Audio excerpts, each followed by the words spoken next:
My name's Clara, and if you'd told me a year ago I'd be where I am now, I'd have laughed in your face. Life's been no fairy tale for me. Born and raised in a small town, life handed me lemons, and frankly, the lemonade never did taste sweet. I married young, thinking it was my ticket to a better life. Boy, was I wrong. The marriage tanked, and I was left with a baby boy, Alex, to raise on my own. Fast forward a few decades, and there I was, 51, working my fingers to the bone at the local supermarket. 12-hour shifts, barely making ends meet, and dreaming of a break that seemed like it would never come. Then George walked into my life. He was a few years older, with that silver fox look that can make a woman's heart beat faster. He started coming into the store regularly, always making a beeline for my checkout. We got to talking, and one thing led to another. "Clara, have you ever thought about a different life?" George asked me one evening as we closed down the store, his eyes searching mine. Different how? Like winning the lottery and sipping cocktails on a beach? I joked, locking the doors and turning to face him. "No, I mean, with someone who could take care of you, show you a world you've never seen," he said, his voice serious, almost urgent. I laughed, a bit too loudly. "George, I'm past dreaming of knights in shining armor. At this point, I'd settle for a decent night's sleep and a day off now and then." But George was persistent. He wooed me like no one ever had. Flowers, dinners out, and long talks about a future together. It was all so fast, so intense. Before I knew it, he was on one knee in that tiny, cramped apartment I called home, asking me to marry him. "Clara, marry me, and you won't have to worry about a thing. I'll take care of you. We'll move to my place in the city. It's big, comfortable. You deserve that and so much more," he said, his eyes gleaming with promises. I was swept off my feet. My heart screamed caution, but my lonely soul whispered, "Why not?" So, I said yes. We married in a small ceremony, just a few friends and my son, Alex, who looked at George like the father he never had. The day after the wedding, George said, "Pack up, Clara. Let's start our new life. I've got everything planned out." So, I did. I sold my apartment, the only real asset I had, and gave George the money. "For our future," I said, trying to ignore the nagging doubt in my gut. We arrived at his big, comfortable house, and that's when I met the first surprise of my new life. There, in what I thought was our new home, was a man I had never heard of before. He was in a wheelchair, silent, his eyes the only part of him that seemed alive. "Who's this?" I asked, my voice barely above a whisper. George didn't meet my eye. "That's my brother, Carl. He's been like this for years. Paralyzed, can't speak. I take care of him." "Your brother? Why didn't you tell me?" I could feel the anger rising, but there was also a deep, sinking feeling of betrayal. "I didn't want to scare you off. And I thought we could take care of him together." "It's not easy, but I've managed so far," George said, his voice taking on a pleading tone. I looked at Carl, then back at George. "You could have told me, George. We're supposed to be partners, remember?" I know. I'm sorry. It's just, I need you, Clara. We can make this work, can't we?" George reached out, but there was something in his eyes that I couldn't read. And there I was, standing in a stranger's house, my dreams of a new beginning turning to ash. But I've always been a fighter, never one to back down from a challenge. So, I rolled up my sleeves, ready to face whatever this new life threw at me. Little did I know, this was just the tip of the iceberg. "All right, George. We'll make it work. But no more secrets, okay? We're in this together," I said, trying to sound more confident than I felt. George smiled, relief washing over his face. "Together," he echoed, but even then, I wondered what I had gotten myself into. Settling into George's house was like stepping into an alternate reality, one I hadn't signed up for. The big, comfortable house he boasted about was more like a full-time care facility, minus the staff. And Carl, the brother I hadn't known existed until we walked through the door, was now my responsibility too. The first few days were a blur of trying to figure out how to care for Carl, maintain the house, and adjust to a life I wasn't prepared for. "Alright, George, how do we do this? You gotta show me the ropes here," I said one morning, finding George in the kitchen, nursing a cup of coffee. The sunlight streamed in, casting shadows that seemed too stark for the early hour. George looked up, his eyes weary. "Clara, I know this is a lot. I should have prepared you better. Carl needs constant care, and I've been managing alone, but it's hard." "Managing? You call this managing?" I couldn't keep the edge out of my voice. "You've been hiding this from me. You think I'm just gonna step in and play nurse?" "Clara, please." George's voice was low, pleading. "I need your help. It's just until we figure something out. Carl's condition, it's not easy." I took a deep breath, trying to quell the rising tide of anger and betrayal. "Fine. But you're gonna teach me everything. And I mean everything, George. I'm not a miracle worker." Of course, of course. Thank you, Clara." George seemed genuinely relieved, but it did little to ease my frustration. The following weeks were a crash course in caregiving that I never wanted. George showed me how to lift Carl, change him, and manage his medications. The tasks were daunting, and the responsibility weighed heavily on me. Part of a family I didn't choose, in a life that felt like a trap. As the days turned into weeks, I found myself adapting out of necessity. Carl, despite his condition, was a gentle soul. His eyes spoke volumes, and in them, I saw gratitude and a kind of silent camaraderie. "Hey, Carl, how we doing today?" I'd ask, trying to keep the mood light as I went about my tasks. Carl couldn't respond, but his eyes would follow me, and occasionally, there'd be a flicker of something that looked like a smile. "It's just you and me, buddy," I'd say, half joking, half serious. The dynamic duo. But the strain of caregiving, coupled with the isolation of our situation, started to take its toll. George was around less and less, claiming work demands, leaving me to manage the household and Carl's needs on my own. The days turned into a monotonous cycle of caregiving, housework, and waiting for George to come home. Each evening, I'd watch the driveway, hoping for a sign that things would change, that George would find a way to lighten the load. But as the sunset faded to darkness, I'd be left with the chilling realization that I was on my own in this. "Tomorrow's a new day, Clara," I'd tell myself, clinging to a hope that was as fragile as the silence that filled the house. But with each passing day, that hope dimmed, overshadowed by the reality of my new beginning. The year rolled by like a slow-moving storm, each day blurring into the next. There I was, knee-deep in the endless tasks of caring for Carl, scrubbing floors, and tending to a bunch of pets that seemed to multiply when I wasn't looking. George? He was hardly ever around, always off on some business trip or another. The man was like a ghost, appearing just long enough to remind me he existed, before vanishing again. Every month, like clockwork, $3,000 would land in my account. It was supposed to be enough, George said. Enough for what, though? Couldn't even splash out on a new dress for Christmas, let alone anything else. Every penny was accounted for, every expense had to go through George. Felt like I was more of an accountant than a wife. The few times George did show up, it was like having a stranger in the house. We'd dance around each other, making small talk that felt as stiff as the collars on the shirts I ironed for him. "George, this isn't working," I finally said one evening, as he packed his suitcase for the umpteenth time. "Feels like I'm just the help around here."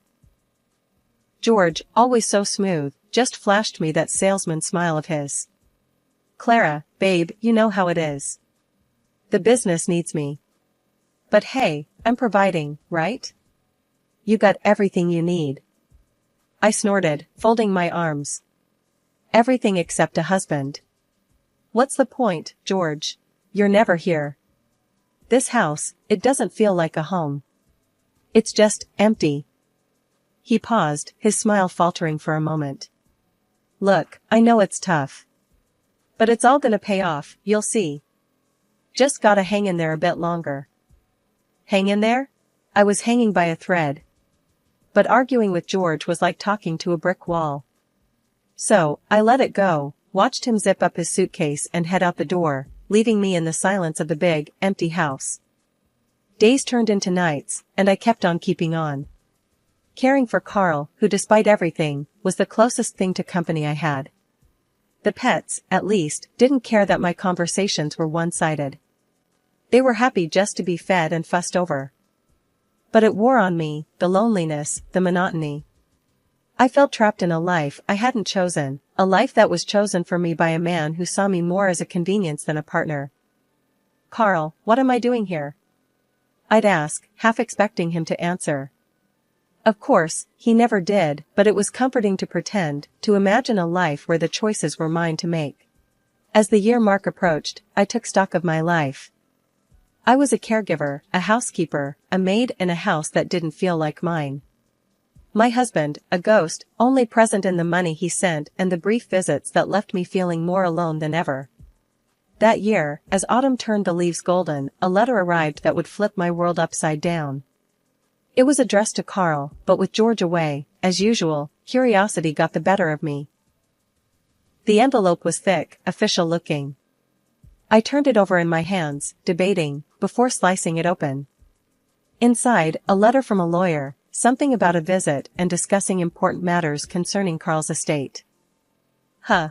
I muttered to myself, glancing over at Carl, who was watching me with those knowing eyes of his. "Looks like you've got some fancy lawyer wanting to chat, Carl. Wonder what that's about." For a moment, I considered calling George, but something held me back. Instead, I wheeled Carl closer, reading the letter out loud to him. When I finished, Carl did something he hadn't done in a long time. He moved his hand, weakly gesturing for me to put the letter down and not to call George. "You don't want me to call him?" I asked, surprised. Carl managed another weak gesture, a confirmation. It was the most communication we'd had in months, and it left me more puzzled than ever. A few days later, the lawyer arrived, a Mr. Thompson, carrying a briefcase and wearing a look of solemn importance. I showed him into the living room, where Carl was already waiting, the letter on his lap. "Mrs. Clara Smith," Mr. Thompson began, then paused, checking his notes. "I'm here to discuss Mr. Carl Jackson's affairs." I nodded, feeling out of my depth. "Yes, I've been taking care of Carl. George is away on business." "I see. Well, it's imperative Carl is part of this discussion. It concerns his estate and his well-being," Mr. Thompson said, opening his briefcase. As the lawyer laid out documents, I sat, stunned, as he explained the truth. Carl, it turned out, was the wealthy owner of the house and much more besides. George, on the other hand, was not the brother he claimed to be but a hired caretaker, paid handsomely to look after Carl. And there I was, playing the maid, the nurse, the everything, under false pretenses. "Wait, so you're telling me this whole setup? George pretending to be Carl's brother, it's all been a lie?" I asked, my voice rising with each word. "Indeed, Mrs. Smith. I'm afraid you've been misled. Carl here is my client, and he's been under the care of George, whom we've been paying a significant sum to ensure Carl receives the best care possible," Mr. Thompson explained, not unkindly. "And what about me? I've been doing all the work, thinking." My voice trailed off as the anger and betrayal settled in.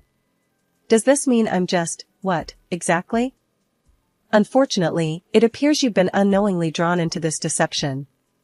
This is a matter we need to rectify, for Carl's sake and for legal reasons," Mr. Thompson continued, glancing sympathetically at me then at Carl.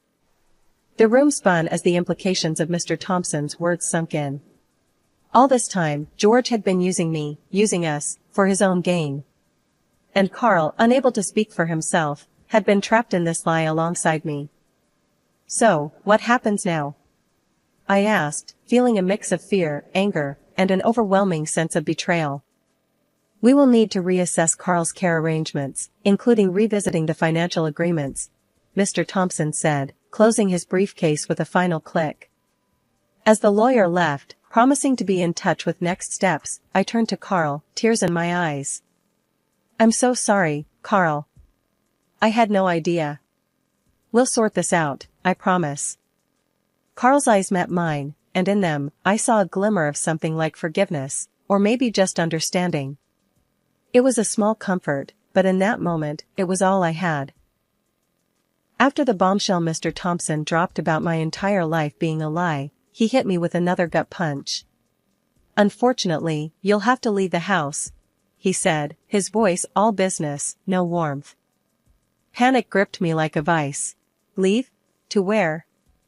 My apartment, my little bit of independence, was gone, sold because of George's sweet-talking lies. I gave him everything, and now I was about to be left with nothing. That night, I cried until the tears wouldn't come anymore, my heart a mix of hurt, betrayal, and fear. By morning, desperation replaced despair. I had to do something, anything. With a shaky resolve, I approached Carl. Even though he couldn't respond, I hoped he could understand.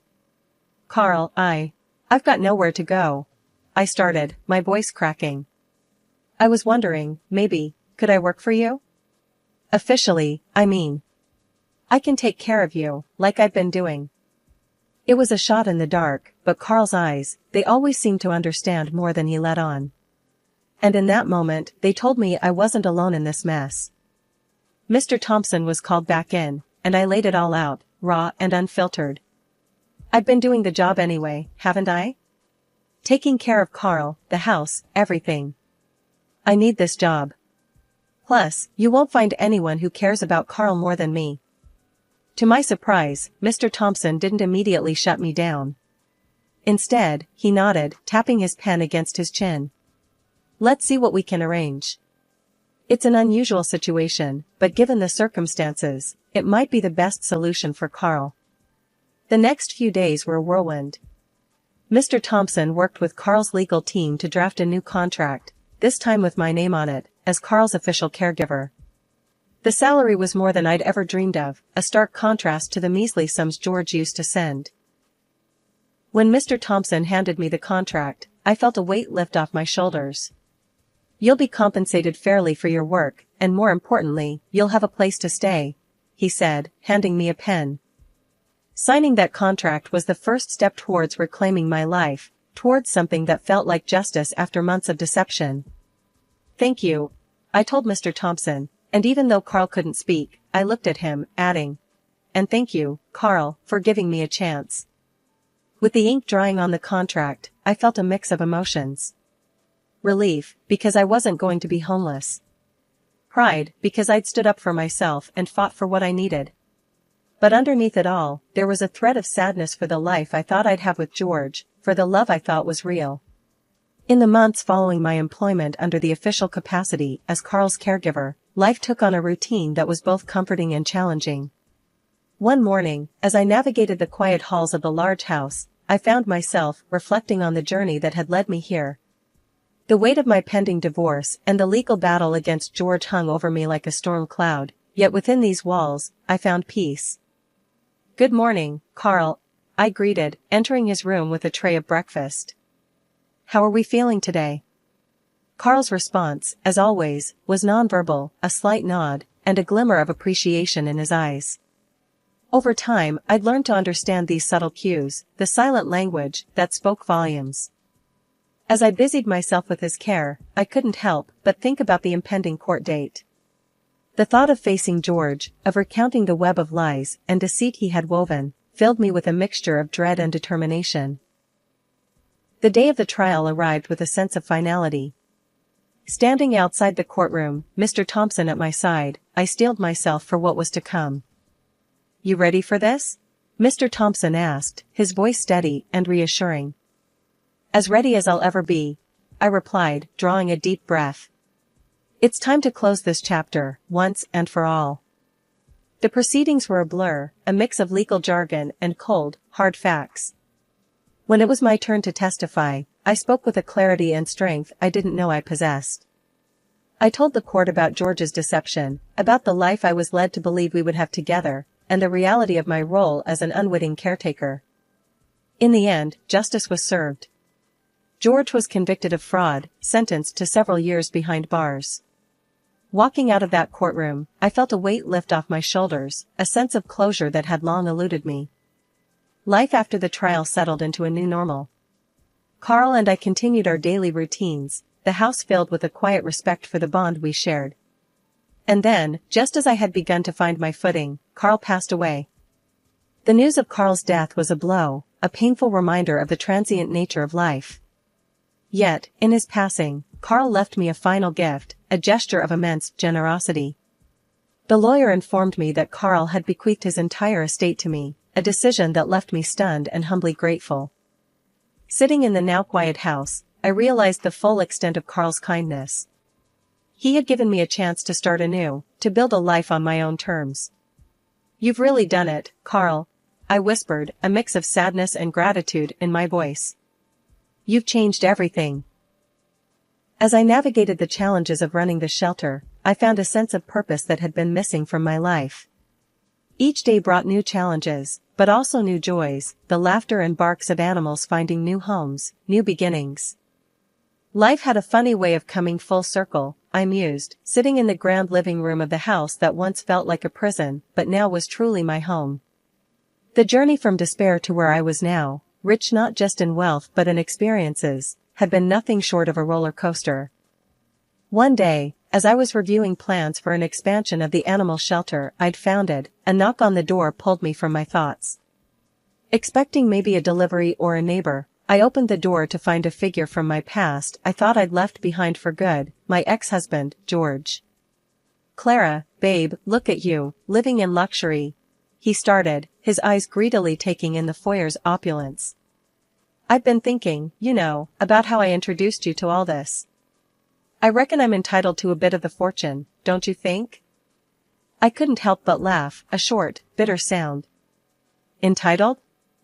You've got some nerve showing up here, George. After everything, you really think you can waltz back into my life and demand money?" George shifted uncomfortably, his confidence waning under my gaze. "Come on, Clara. I was the one who brought you into Carl's life. Without me, you wouldn't have any of this." My laughter died, replaced by a steely calm. "Listen here, George. You brought nothing but lies and misery into my life. Everything I have now, I earned through my own hard work and Carl's generosity. You have no claim to any of it." He took a step forward, but I stood my ground. "I'm warning you, George. Leave now, or I'll call the police.